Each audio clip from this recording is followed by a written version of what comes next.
বন্ধুরা, mixed noodles রান্না করব। শুরুতেই পেঁয়াজ ও কাঁচামরিচ কুচি করে নিচ্ছি। এরপর একটা কড়াইয়ে বেশি করে পানি ফুটিয়ে পাতাকপি ও সাথে কিছু লবণ দিয়ে দিলাম। পাতাকপিটা একটু নরম হয়ে আসলে দিয়ে দিলাম স্টিক নুডলস। পাতাকপি ও স্টিক নুডলস সিদ্ধ হলে তুলে নিব। এরপরে একই পানিতে দিয়ে দেবো পাস্তা ম্যাকারনি নুডলস।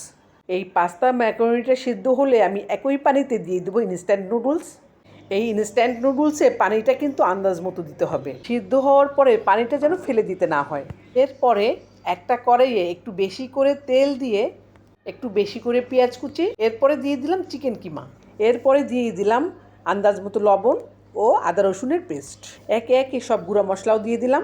এরপরে দিয়ে দিলাম গাজর কুচি, তারপরে দিব কিউব করে কাটা পাকা টমেটো। সব একসাথে ভালোভাবে কষিয়ে নিব। এরপর একটা ফ্রাই প্যানে ডিম স্ক্রাম্বল করে ফ্রাই প্যানটা তুলে নিলাম। এরপর সবজি সহ চিকেন রান্নার কড়াইটা আবার চুলায় বসিয়ে দিলাম। এবার সিদ্ধ করা নুডলসগুলো চিকেনের সাথে ভালোভাবে মিলিয়ে নিচ্ছি।